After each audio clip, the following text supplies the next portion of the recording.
Welcome along, good afternoon to you. We start with big breaking news. As you can see, James Savundra with me at the desk. James, welcome along to you. What can you tell us? Very significant breaking news. Manchester City have confirmed they have reached agreement with Nottingham Forest to sign Elliot Anderson. He's completed medical. He did that whilst on England duty, and the formalities of the move will be confirmed in due course following his return to England following the World Cup. It will be a British record deal worth £116 million, a fixed fee with no add-ons. He becomes the first signing of the post-Pep Guardiola era, Enzo Maresca's first signing. So a British record deal, a record deal for Manchester City as well, beating the £100 million they paid Aston Villa for Jack Grealish in 2021. So they confirmed they've reached an agreement with Nottingham Forest. We've known this over the course of the last few days, but what we're expecting is an announcement video. We're expecting there to be all the glitz and glamour that comes with an announcement the size of this to come after the World Cup when Elliot Anderson returns from England duty following the World Cup. So a very short statement from Manchester City today, just 3 paragraphs or so. We're expecting there'll be much more to come following England's exit from the World Cup. They'll be hoping that England do well at the World Cup. They've got players like Nico O'Reilly there. They've got Mark Gay there, and Elliot Anderson will return following England duty as a Manchester City player. Just the final formalities to be completed. But a reminder to reiterate, Manchester City confirming publicly today they have reached an agreement with Nottingham Forest for Elliot Anderson to become the British record transfer for £116 million. Yeah, it might be a long wait. Hopefully England will win it, and it will be a long wait for Anderson to be officially unveiled. But the question is, it's a huge amount of money.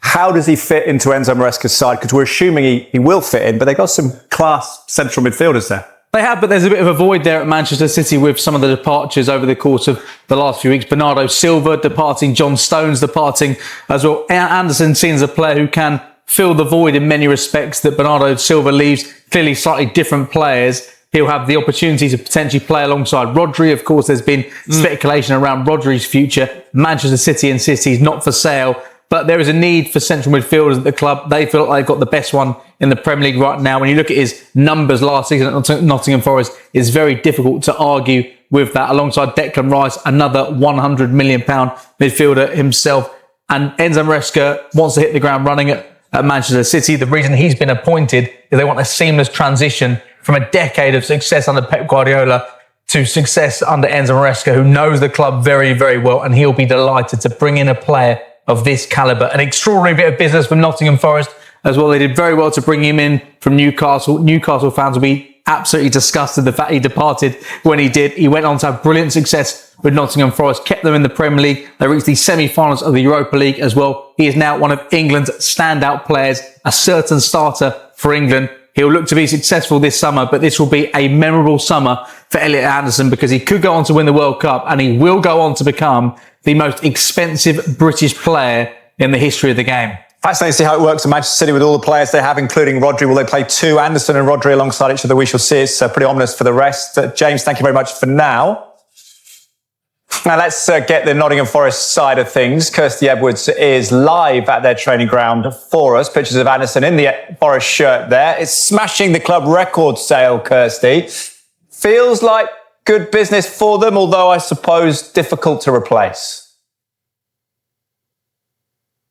Yeah, absolutely. I mean, the owner, Evangelos Marinakis, is never one who is keen to see his big key players leaving. We saw that last summer with Morgan Gibbs-White. However, I think the fee involved here and, probably the players' wishes as well meant that it had to be done in the end. And it does represent a huge profit for Forest. So a great bit of business for them in that respect. They have released a short statement today confirming that the agreement has been reached. They also go on to say that the necessary formalities will be completed in due course while they allow Elliot to concentrate on important things going on right now with England at that World Cup. They say the club will pay tribute to Elliot's outstanding contribution over the past 2 seasons at the appropriate time.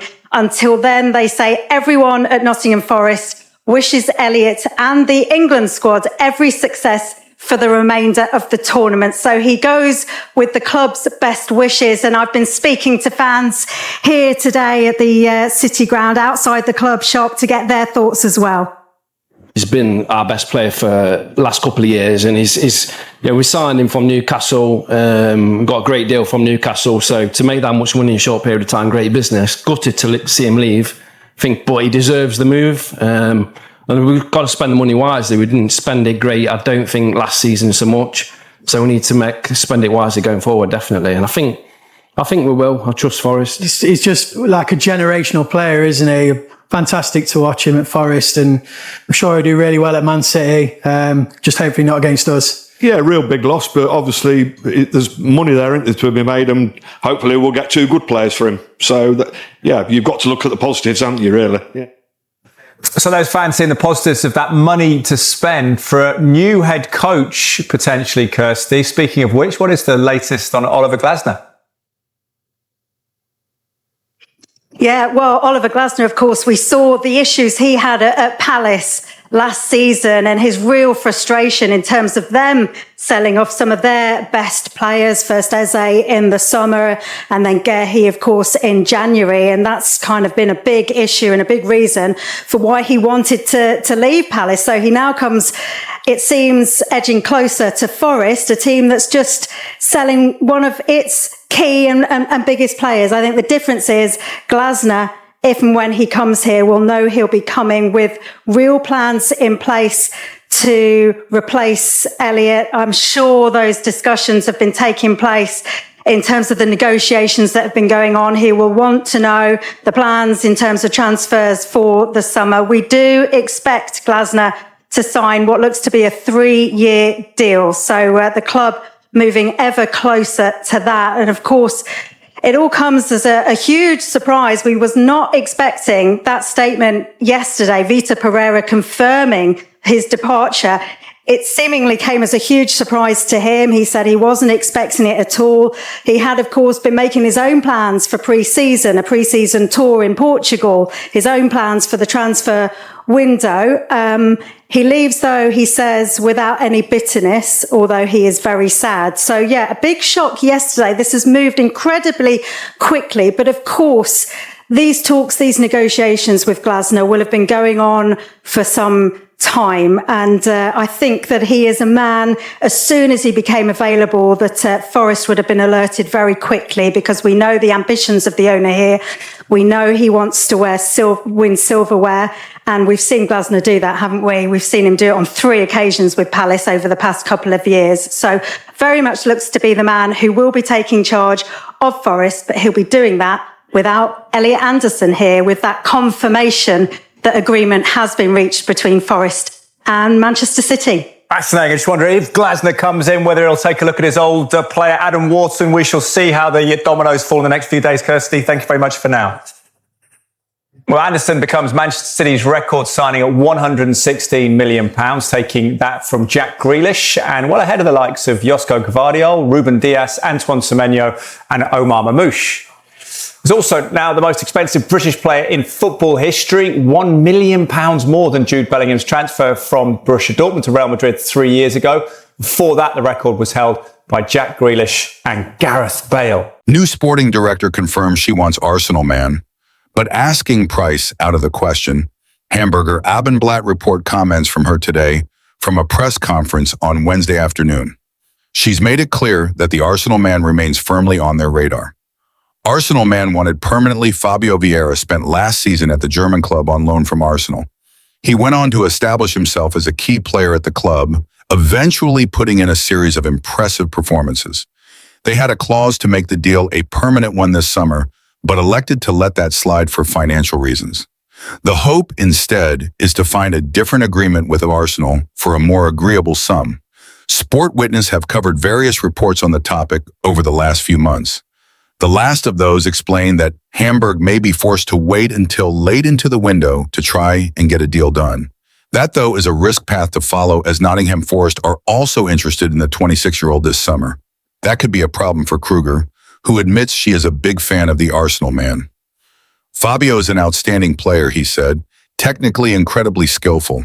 He brings unpredictability to the game, scores reliably, and is a game changer. I'd love it if he could wear the HSV shirt again next season. At the same time, we have to be realistic. Players of this caliber are in a price bracket that HSV simply cannot afford. Arsenal asking price. The big problem is Arsenal's asking price, though, and she admits that they will need to find a creative solution to work around that hurdle. We have an economic gap to make up over the past few years. That price is out of the question for us, she added. Abendblatt then provide their own information. According to them, Hamburg official hope they can drive the price down significantly from the €22 million purchase option that was included in the loan deal. The hope, it seems, is to let the affair drag out and pray no other suitors offer Arsenal a big price. Then a price of €10 million would be conceivable for the German side. That, though, may take patience. Marcel Desailly has revealed he expects William Saliba to move to Real Madrid after developing into the best defender in the world at Arsenal. Saliba has been one of the key figures in Arsenal's stingy defense in recent years, helping the Gunners twice finish second in the Premier League before last season's huge title win. The 25-year-old, who is currently at the World Cup with tournament favorites France, joined Arsenal in a £27 million move from Saint-Etienne in 2019. Much was expected of Saliba following his arrival from League One, but he took a while to win over Mikel Arteta, who sent the defender back to France on loan before finally integrating him into his first-team squad. Saliba soon established himself as not only one of the best players at Arsenal, but in the Premier League, however, and Desailly says he is now the best center-back in world of football. Who do I think is the best center-back in the world? It's not Virgil van Dijk, ex-Chelsea captain Desailly told Sportscasting. He has his level, we know. There's no doubt he's a great defender. But on some occasions, he has shown a little bit of weakness. It's also probably due to his past injury. In 1v1 situations, he is no longer exceptional like he was before, though he's still a great player. I would put William Saliba there. Even though he has some problems with his back, I think he's in the conversation for the world's best center-back. Saliba is definitely one of the best ones. Gabriel is only there because of Saliba. So Gabriel, no, he's not in the conversation. Who else can we say? At Manchester United, there's nothing. Chelsea, not at that level. Inter Milan, AC Milan, absolutely not. So I would say Saliba is part of the defensive elite who have that consistency and are capable of winning their one versus ones no matter who comes across them. Saliba was heavily linked with Spanish giants Real Madrid before signing a new long-term deal with Arsenal in the summer of 2025. The Frenchman is contracted to the Gunners until 2030, but Desailly still believes he is destined to play for Madrid.